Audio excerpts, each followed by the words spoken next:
Most of this generation quits the second they get talked to. You did this wrong, you did this wrong. It's so easy to be great nowadays. Most people are weak. This is a softened generation. So if you have any mental toughness, any ability, if you have any fraction of self-discipline, the ability to not want to do it, but still do it. People have a hard thing understand. I hate to run. And what makes me so crazy, people go, well, why do you run if you hate it? What are you talking about? I don't want to take showers and eat either. I hate that too. That's life, man. It wasn't until I changed that mentality that I became somebody. I hated going to school, so guess what? I was dumb as shit. 1 + 1 is 2. But if you can get through to doing things that you hate to do, on the other side is greatness. That's what people understand. By me running, I am callous in my mind. I'm not training for a race. I'm training for life. I'm training for the time when I get that 2 o'clock in the morning call that my mom is dead or something happens tragic in life. I don't fall apart. Need motivation? Watch Top 10 with Believe Nation. Hey, it's Evan Carmichael, and I make these videos because in my first business, I struggled to believe in myself. I quit on my business partner. And the thing that saved me was watching the successful stories of entrepreneurs. They gave me the inspiration to keep going, as well as the strategies of what to do. And quite honestly, I still need their stories and motivation today as well. So today, let's learn from one of the best, David Goggins, and my take on his top 10 rules of success. Enjoy. I'm training my mind and my body and my spirit so it's all one, so I can handle what life is going to throw at me. Because the life I've lived, it throws a whole bunch at you. And if you're not physically and mentally prepared for that, you're just going to crumble and you're good for nobody. You said I can be me. The second you said I can cuss and be me, and cussing, people say, man, you cuss all the time. Why? Well, I hate to say it, the best way for me to get how I feel across, I can't sit here and say, you know what, yeah, I went through Hell Week and man, it was really hard. No, that motherfucker takes your damn soul, rips it inside out, and then they say, now we're going to start. It allows me to express where I was at a point of my life. If I don't give you all of me, why the hell am I here?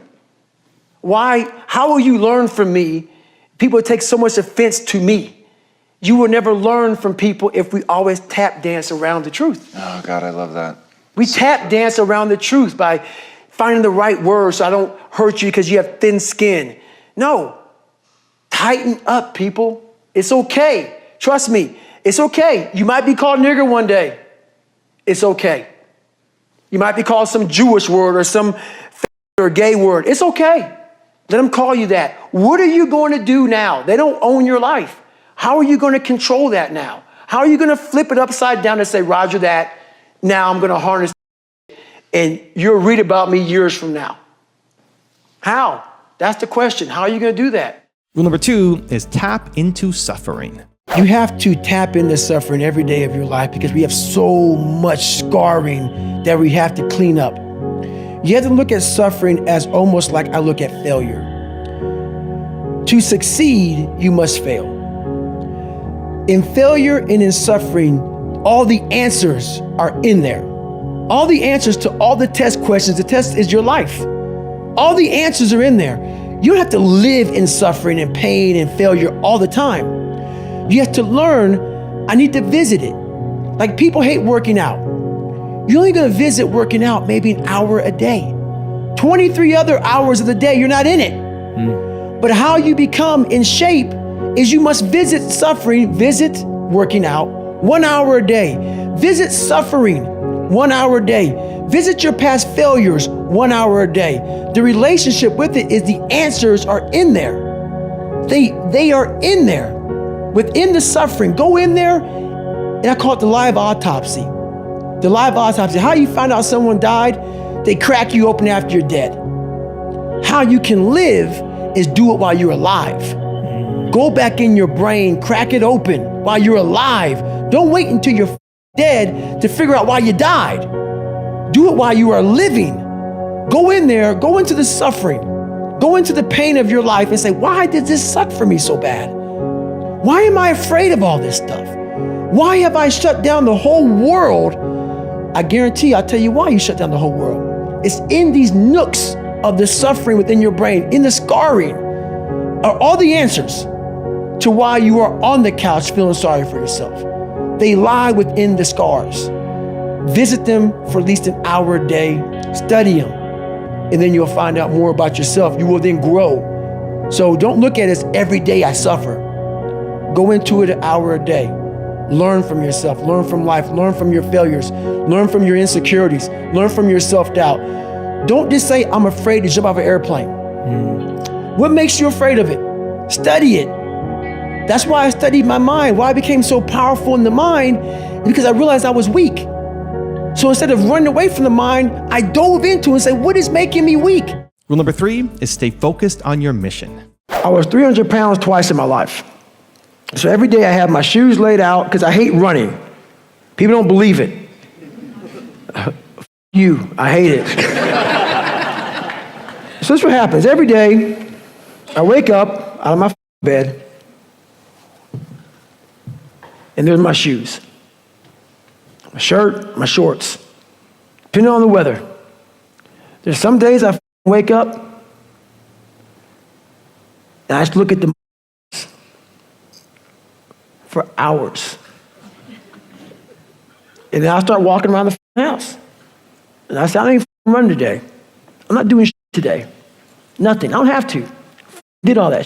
I don't need all this. I went through all this hell weeks and got my ass kicked all the time and made it. What am I doing this for? And that's when I think. I got 2.3 million followers on Instagram. This ain't about you anymore. This ain't about your ranger schools and getting beat as a kid. And you have an obligation, not to yourself, but to everybody out there that is touched by what you do as a human being. While nobody knows what I'm doing, no one is videoing me and shit, I am a virtual trainer mentally, because there's a lot of people out there saying, man, David Goggins is getting after it today. And if I wake up one morning and don't do that, I go back to that David Goggins who lied about being who he wanted to be. So my thing that keeps me going every day is my mission in life. While I did not choose it, I'm an introvert and I hate what we're doing even right now, is to always stay the course. You man the up every day of your life because you know exactly what it is to not man up. I've done that too many times in my life. So that's what keeps me going. Rule number 4 is think like a warrior. And that's why I talk about the warrior mentality. And that's why so many people are lost when I start talking. You have the right. You're lucky that you don't have to think like warriors think. You're very privileged. I chose this world to be a warrior, and I would choose it again if I came back to this world. But the mentality of a warrior is very different than normal mentality. You must be that person on that door, get ready to open it, thinking to yourself, if I die, so be it. The only way you can go in that door is knowing there's a great chance you're gonna die. Like being a SEAL, you train with live ammo. You jump out of an airplane, everything you do, you could die. So to be a warrior, why people don't understand me, I'm glad you don't understand me. Merry Christmas, good on you. Because being a warrior takes a whole different mindset. A whole different mindset to know that there's a great chance I may not be in the military. Like I was in for 21 years. I'm lucky.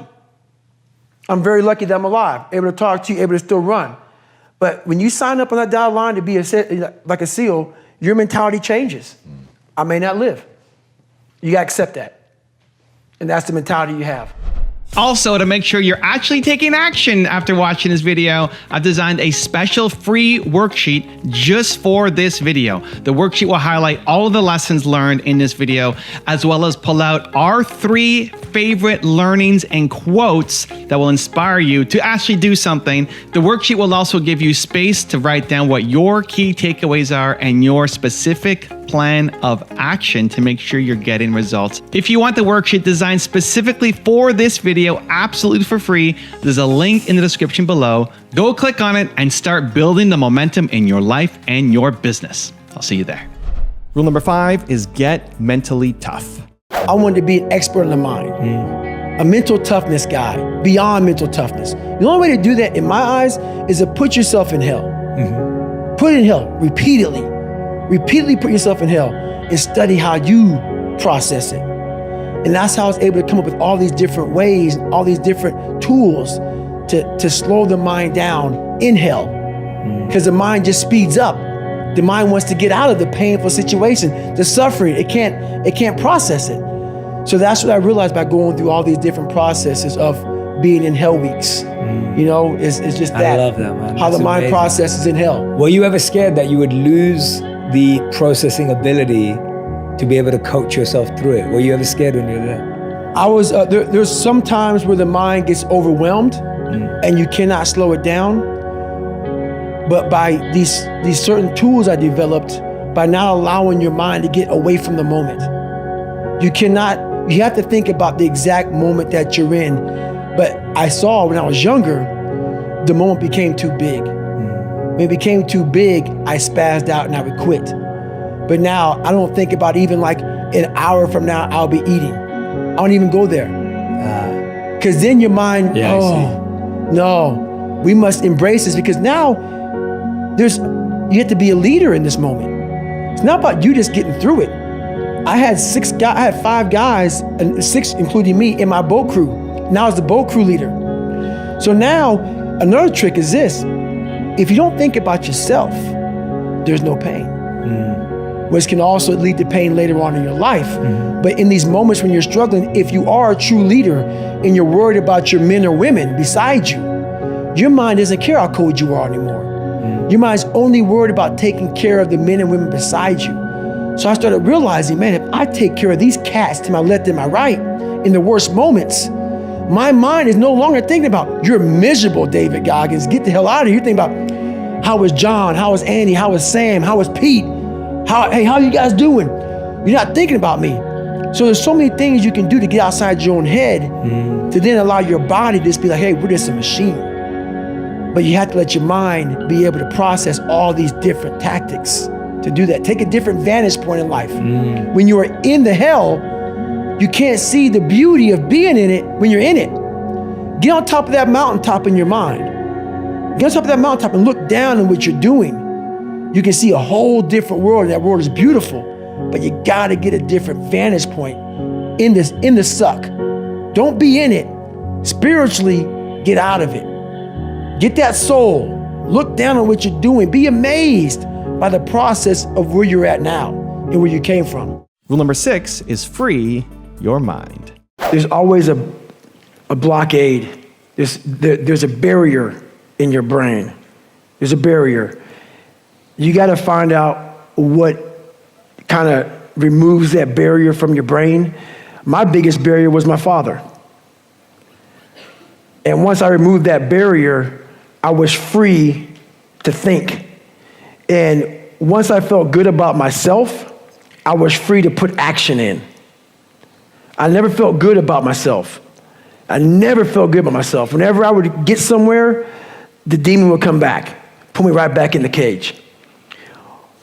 If you don't go back, like I'm a runner, left knee hurts. A lot of people focus on that left knee. A lot of times it's your right hip. And that's about life. You got to figure out what has messed you up mentally. Go to the source. Go to the source. Go to the origin of the source. Like peeling an onion, strip it down. And that's what I did to myself. So that, that whole accountability mirror. Did you do it on your own? Did you do it with any help? Every single thing I've ever done that's in that book or anywhere else was on my own. Everything. Rule number 7 is flip your insecurities. If I can flip these insecurities upside down, if I can flip this fear, if I can flip all this that made me this depressed, insecure guy, if I can flip it and make it work for me versus against me, I started seeing the power in failure, the power in insecurity, the power in self-doubt. Because I looked at everybody, it may not be true, but that's how I looked at everybody as being way above me. I thought to myself, if I can be at the lowest part in the world, in the sewer, and be able to overcome all this, I started using that as power. And I slowly started passing the guys from Harvard, the guys from MIT, the guys who were from great families. And I'm like, oh my God, I'm catching up. I had nothing. So I started flipping it and using this power.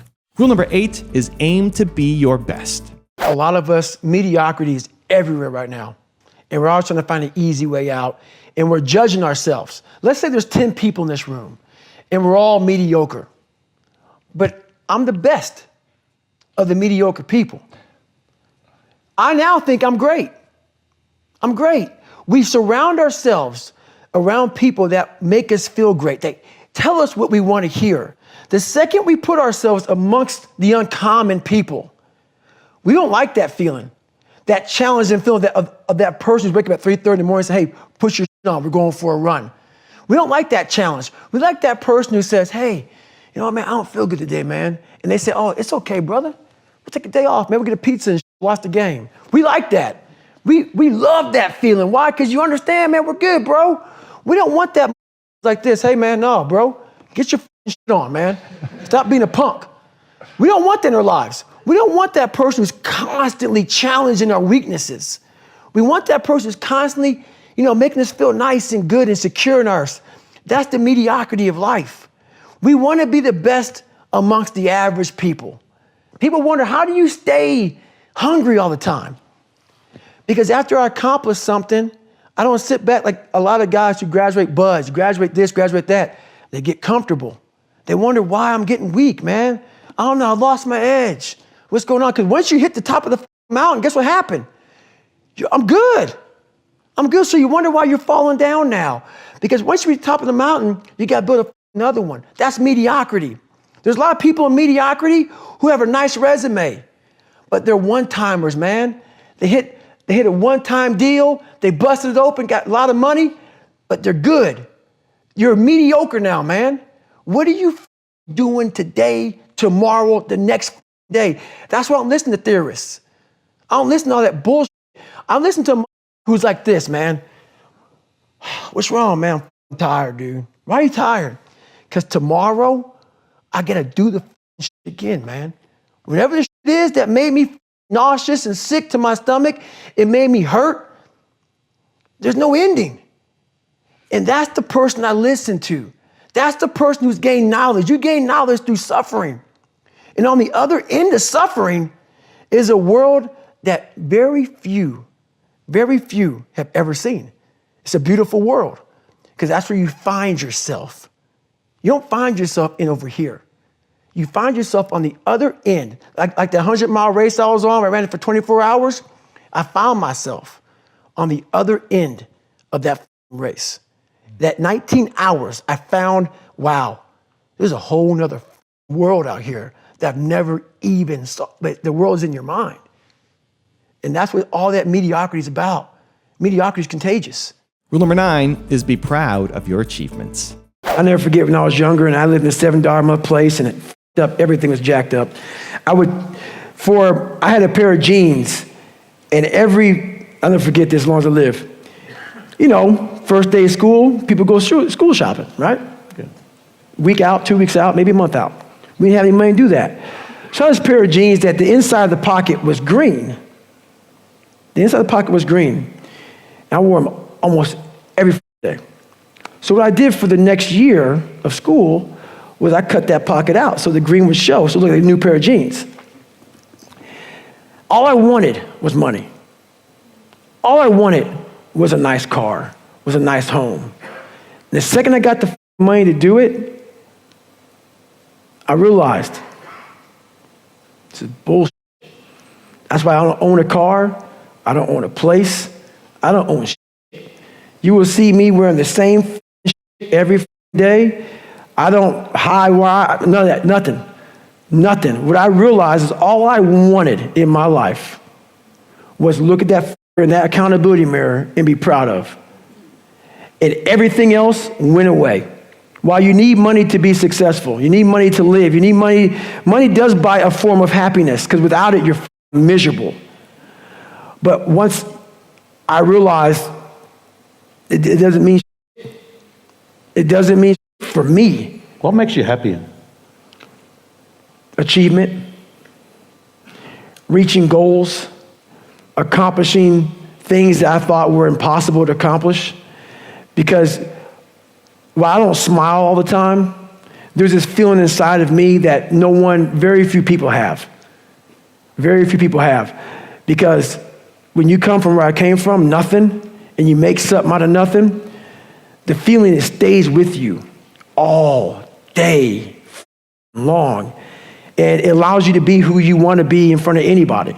And rule number 10, the last one before some very special bonus clips, is overcome negativity. We all have a voice in our head. Some of us are very spiritual, some of us are not, but we all have this voice saying, you're doing up. This is wrong, don't do that. The more you don't listen to that voice, the further that voice gets away from your head. Some people call it the Holy Spirit, some people call it God, some monks, whatever you call it. It's there. We all have it. It's the right or wrong voice.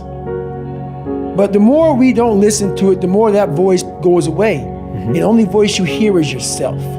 When the only voice you hear is yourself, you're wrong. There's a voice that guides you through life. When sometimes it's guiding you in a direction that you don't want to go, that's usually the right place to go.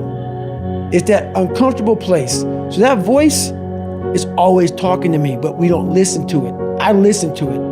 And when I start getting anxious, nervous, like we all know when we've done too much because it's telling us, I'm getting tired, I'm wearing down.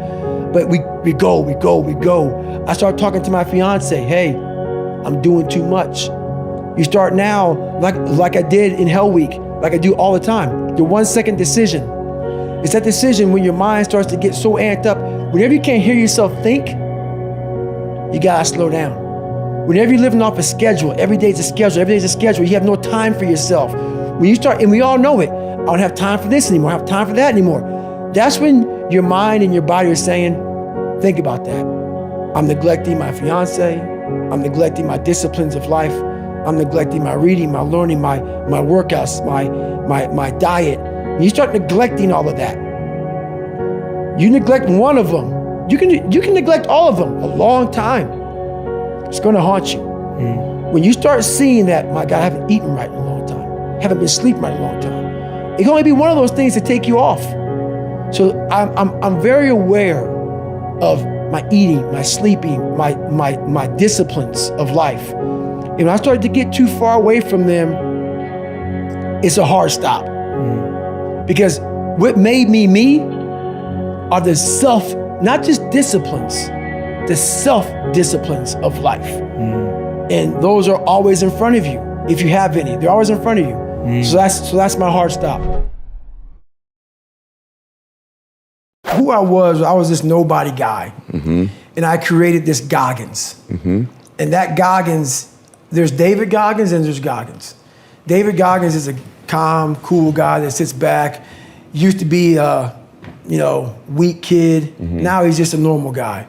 Goggins is a guy that is willing to tape up his legs to go after it. In that book, you read about David Goggins and also Goggins. What I realized in my life is that Goggins is who I love. Goggins is who I created. My dad created David Goggins. I created Goggins. So what's happening with me, and since Can't Hurt Me came out, and since I got on social media, which is why I don't like social media, which is why I'm not on there very much, which is why I give people one time, I have to do me. I have to do me. So people get it twisted, man. I am who I am. What's in that book is me. So now what they see is this guy who's trying to get people to get off their ass. That just happened to happen, man. I didn't set out. When I set out to be a SEAL and set out to go to Ranger School and all this other shit I did and break records, I didn't set out to please. Right. I didn't set out to say, hey, pay me now. I got a great story. That. And I realize now that my life has kind of gotten to a point where people know me, I have followers and whatnot. The biggest depression of my life is you get caught up into helping so many people out, and it's great, and I love that, but you lose yourself in all of that shit. It literally, and people go, man, but my God, like you're changing. I get all that shit, man. But what the is motivating you in that book? What's motivating you is the stories I'm telling you about what I did in my life. Once I stop living that, I'm no more. Yes. I am not the that you are now being motivated from. So right now in the mirror, I now got back to Goggins.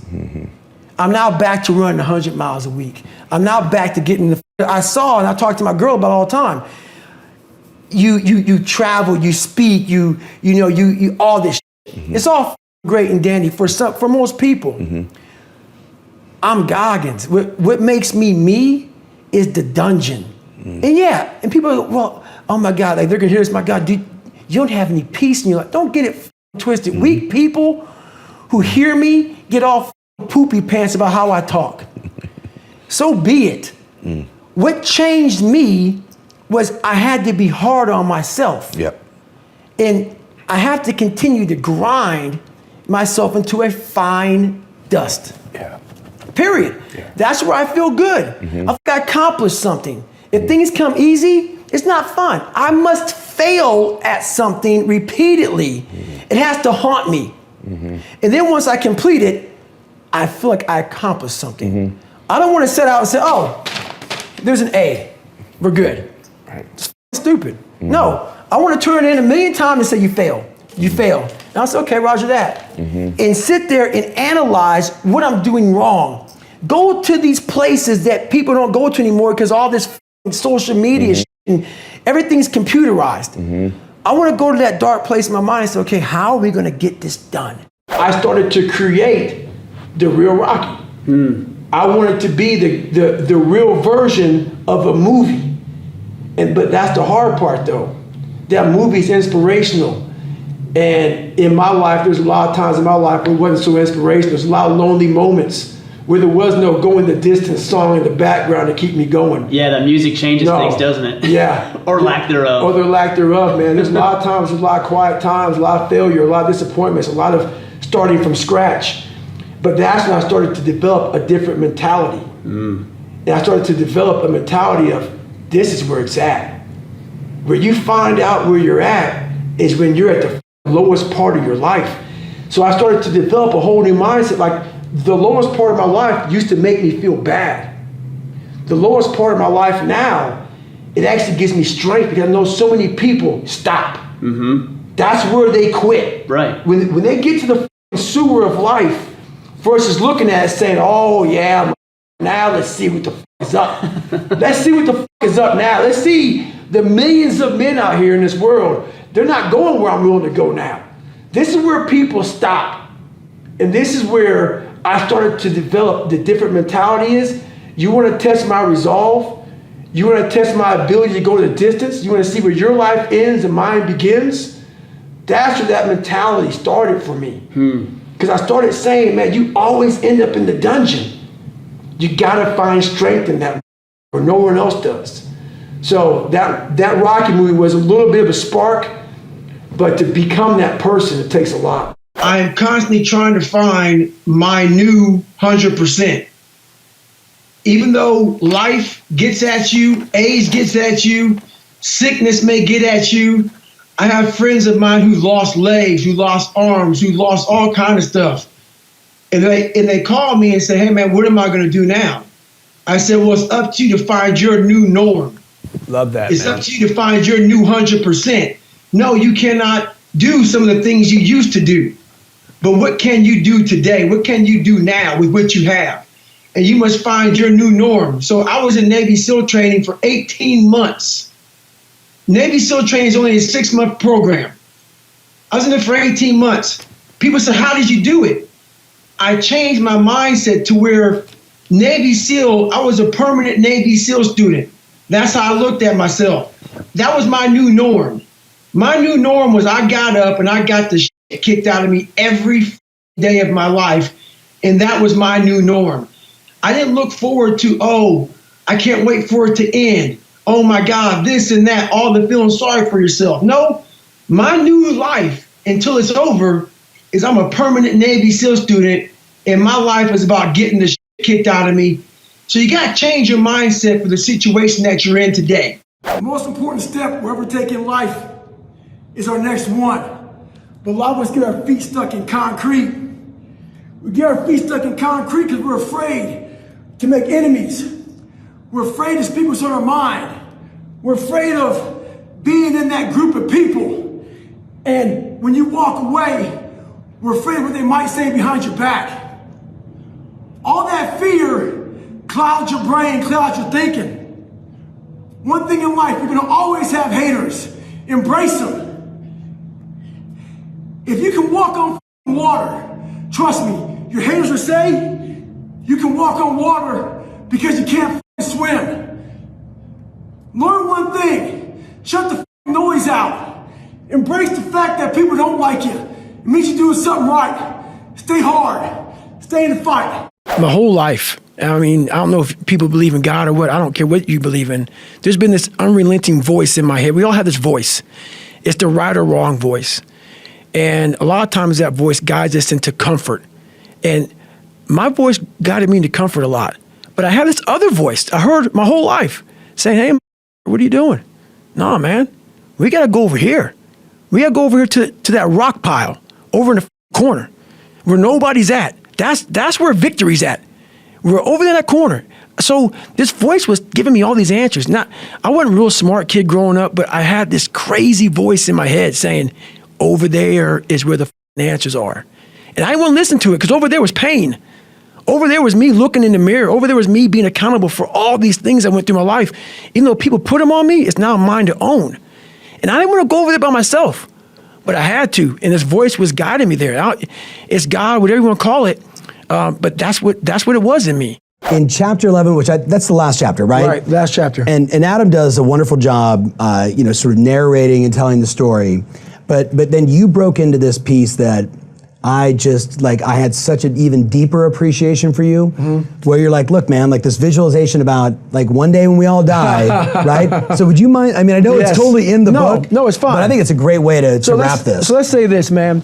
So I don't care what you believe in. I'm not judging you. I believe in God. Yeah. I don't care if you're atheist. I don't give a damn what you are. But for this scenario, yes, let's say that you're God. Yeah. Let's say that you guys, for those of you who read my book, get the audio book or the hardcover, whatever, I used to weigh 300 pounds. Yeah. Yeah. I was 175 in high school and 300 pounds. Yeah. Let's say that I didn't improve myself at all. I die at 75 years old. I'm 300 pounds. I worked for Ecolab my entire life, making $1,000 a month. That's what I made. Yeah. And I go to heaven, and you're God. And you have a big, long line of people. And I'm standing in line, I'm coming up, I'm next. So you have Mary Ann. And Mary Ann, you're talking to her, you're judging her. And I'm like, what the hell does God have in his hand? What's that paper? Yeah. And so God tears it away and throws it in the trash can, and Mary Ann goes walking away. Yeah. Now, you have a piece of paper in your hand, and I'm next. And God says, sit down, David. David Goggins. That's right. David Goggins on top of the paper. And I say, and God gives me the paper. And I look at it. And I'm reading this paper, and on the paper I'm seeing all these amazing things. You were a 185-pound athlete. You ran all these crazy races. You broke records. You were a Navy SEAL. You were the only person to do this, do that, do everything. You had a best-selling book, man. You changed millions of lives. And I look at God, who is you right now, and I say, this says David Goggins up here, which is my name, God, but this isn't me. I'm I think you gave me the wrong paper. And God says, no, because God knows all, God sees all. And God looks at me and says, this is what you should have been. This is what you should have been. Book. Yeah. This is what you should have been. Yeah. You should have been this. We all have a choice in the world. Yeah. God, or whatever you believe in, knows what you're supposed to be, knows what's inside of you. Yep. But most of us take the choice that makes us feel good. Yep. We're not willing to break through those barriers to find, so my whole mindset was this. That's how I visualize. I visualize that one day I will be judged by something much more powerful than me. Yep. And my whole thing is, while I'm living on earth, God knows everything about David Goggins.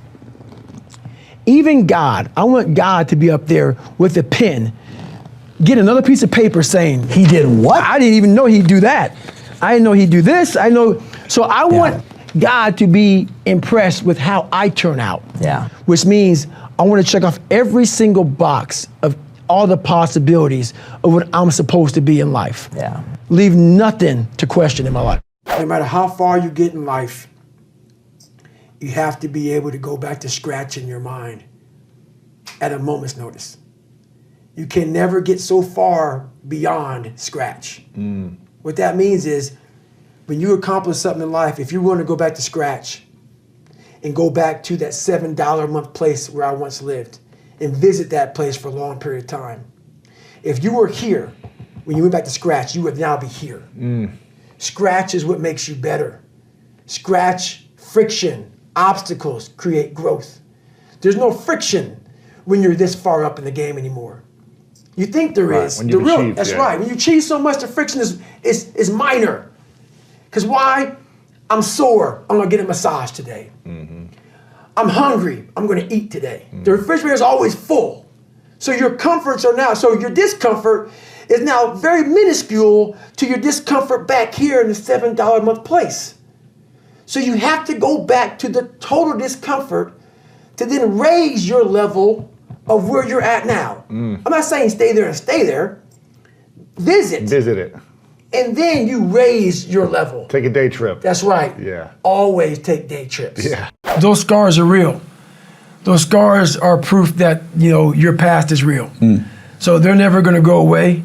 I own them, but I'm proud of my childhood. I'm proud because without all of these lessons in life, and everybody says this bullshit, I mean it. I mean it, because I was able to look at my childhood and how I grew up as the ultimate training ground for my life. There has to be some people on this planet Earth who have my mentality. As gross as it is to some people, and as far off as it is and not understood, there has to be some people like me on this planet Earth. Has to be some warriors out there that are able to take this mindset and do something with it. So that right there, once you are able to look at your life and realize that all these bad things are actually the ultimate training ground for what you're going to, encounter in life, you start looking at your past very differently. If you can dream and not make dreams your master, we all have dreams. I had it when I was younger. So I figured the best place to make those dreams come true are in isolation. So I walked into isolation as David Goggins, but I walked out of isolation as Goggins. When you become a savage is in isolation. When you're training for a big MMA fight or just a boxing match, you don't stay outside of isolation. You go in isolation, and that's when your mind changes. That's when your focus changes. Your dedication changes. Don't use this time to f up your mind. Use it to gain strength, gain focus. Isolation is the key to strengthen your mind. Come out as savage. We live in a world that's so busy and so active and moving so fast. Right now, I am sitting with Tom Ferry. Yep. My mind is sitting with Tom Ferry. Yep. It's not talking to Tom Ferry while thinking about, my God, I got to order some more books. I'm sold out of here. I'm doing this, I'm doing that. That's the first thing about visualization. Yep. You must make sure to silence out all the bullshit of life, which is very hard to do. It is very hard. Because your visual picture must be clear as shit. It has to be clear. It can't be like kind of in and out like a fuzzy TV. You got to see it. It has to become real. You got to take a snapshot of it 1,000,000 times, put in the bank. That snapshot of me was getting that 4,021 pull-up knocked out because the record was 4,020. Yep. I visualized that over and over and over again. I visualized what I was going to say because the guy's name was Stephen Highland. I was thinking like what you were going to say to him. What I was going to say to him on video when I finally got his ass. Yep. So I visualized success. But then I went through, that's the fun part. Yeah. I have to do 4,020 pull-ups to get to that 4,021 pull-up. I know now, because it took me 3 chances to get it. All those failures, they were great for me to examine where I was f***ing up at along the way. So I take all that and I put in the bank as far as visualization. Okay, when I get to 2,500 pull-ups, my hands start to rip. Okay, I get ready for that. So I started visualizing, how am I gonna handle the pain? Okay, then you start visualizing, okay, my nutrition was off. You start visualizing all these things because you have to mimic it 1,000,000 times, but I can't mimic 4,020 pull-ups by doing it. But you can see all the milestones where you failed. That's right. And see yourself going beyond it. That's right. Yeah. So that was my big thing about, I had to walk in, get the chalk, I had to see everything over and over and over again. And when I realized I had to keep that visual, that picture in my head for 17 hours. It took me 17 hours to break that record. Yeah. So for 17 hours, while I used to be loud everywhere I went, I put these headphones in. Yep. And I never listened to music, but I listened to one song, Going the Distance, for 17 hours. It's 2 minutes and 13 seconds. Yeah. For 17 hours, I had that in. That's a lot of Rocky. A lot of Rocky. And I just went here. Yeah. And so I was able to visualize every rep.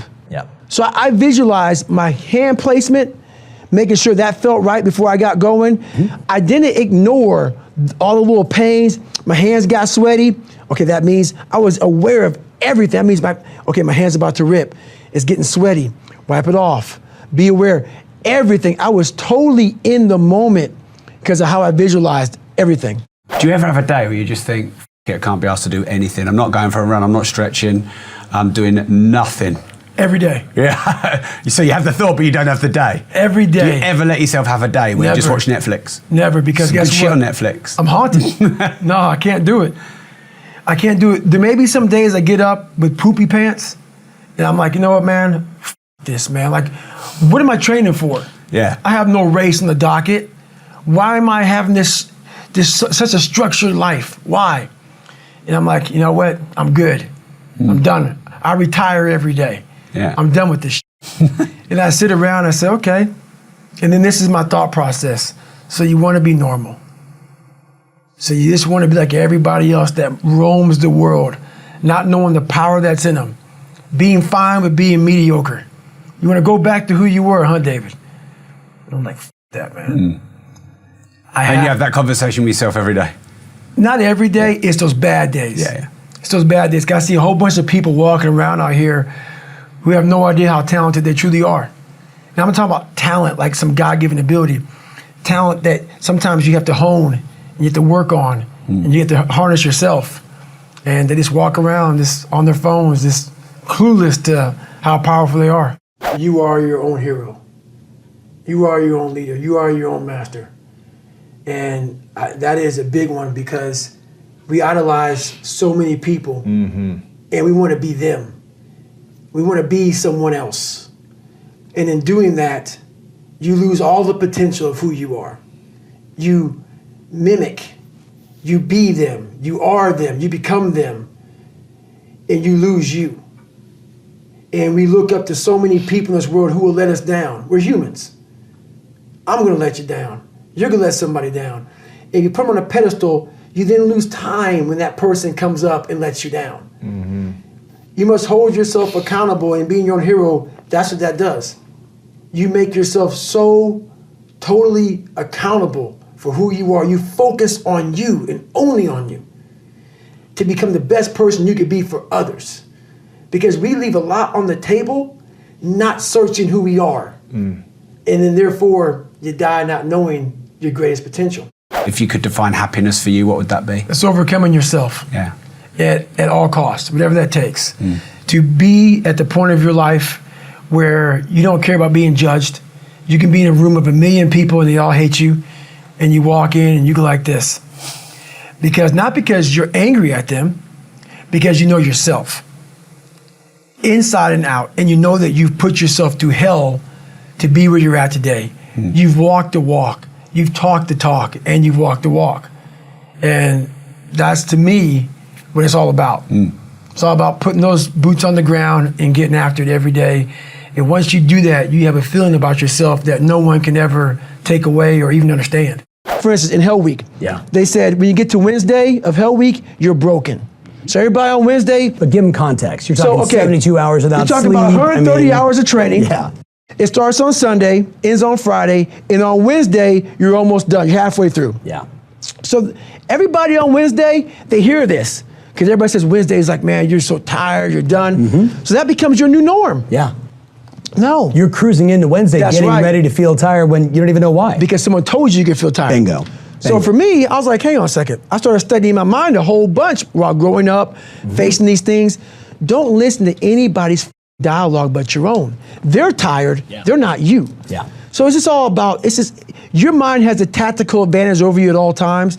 It knows your weaknesses, it knows your strengths, and it will guide you into your nice comfort zone. Yeah. We have to reprogram our mind to get like a different vantage point, so then you know how to be in charge of yourself. Yep. Versus your mind being in charge of you. How do you react or respond when someone says something to you negative or cuts you off in a car, or just something happens in life every day that could potentially upset you? Do you react? Do you respond? Do you do nothing? Do you give them a hug? I mean, what is the process for you now? The process used to be angry David Goggins. Scream at them, swear at them, yeah. Yes. Pick a fight. That was the old me. Yeah. The old me was pick a fight, go do whatever. Through this process of my life, when you get to this point I'm at, yeah, and I still be in the car and I'll talk to my fiance, this is jackass, whatever, Yeah, yeah. whatever. I now know that I can escalate a problem. That's not really a problem. I have a throttle, and that's through self-examination. Yeah. Is this a big deal? Is this something I need to approach with a level 3 engagement of like, we're going at it? Right. Or is this a level 2 engagement? So now you have to be mature enough, and I'm really big on maturity because I was never mature for so many years. With age and knowledge, you have to bring in maturity. Age doesn't mean you're mature. It's going back in and say, okay, man, look, I'm at a point in my life, what is smart? If I do this, I can see the future. I can see that if I do this, this is going to happen. I'm going to escalate this problem. Is this warranted? There are some things that warrant me to escalate a problem. Yeah, yeah. And that's what I do now. I take it through a process. You rate it, yeah. Yes. It goes on a rating program. A lot of people, when they think about working out, they think of it as being a physical thing. Right, no. I did it for mental. Yeah. People always say, my God, like, no, don't look at it like, I didn't care about losing weight. I didn't care about being the fastest person. I wasn't making the Olympics. I wasn't going to pros. I could barely read and write when I was a junior in high school. I wasn't going anywhere. I saw working out as a way for me to build calluses on my mind. I had to callous over the victim's mentality. So I watched these movies. I talked about Rocky last time I was on here. I always equated training to mental toughening. Like, it always looked brutal. People waking up early and doing all these things, and it looked horrible. I was like, wow, man, I gotta start doing that. Not to get better, bigger, and stronger, but that is what's gonna build me. That looks uncomfortable. That looks brutal. And getting up early, I don't wanna do that. So I made this long list of things I don't wanna do. And through that, I found myself. I started, I'm like, you guys aren't doing this in high school. You guys aren't getting up at 5 o'clock in the morning, running over here in this golf course. So I started seeing myself very differently than the average human being. I was like, hang on a second. I have something they don't have. And that's when I started to develop these things through working out. It was this great, never-ending work ethic. And through work ethic, I developed self-esteem. It's more important to own your weaknesses. You got to really triple down on those, man. Because why? You want to become a full human being. We like to run away from weaknesses. Like, for instance, if you're good at running, all you want to do is run. If you're great at reading, you have several books. But we don't do those things that we're not good at. So for me, I realized, man, like, I keep on running away from these things I'm not good at. I have to dive into these things. I have to become one with these things. And that's what happened. And so I own them both. Yeah. And I talk very openly about them both.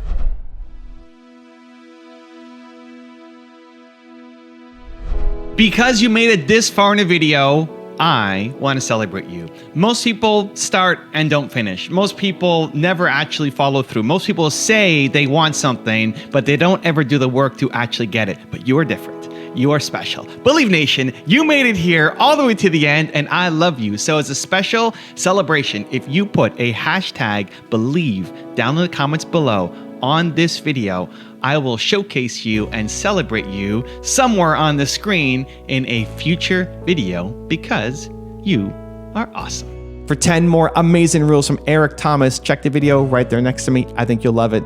Continue to believe. I'll see you there. They looked at the most successful men and women of the world, and they found that they had like 7, 8 things in common. And one of the things they all had in common was a routine. They are obsessed with their routine. They don't have a gap of wasted time in their routine.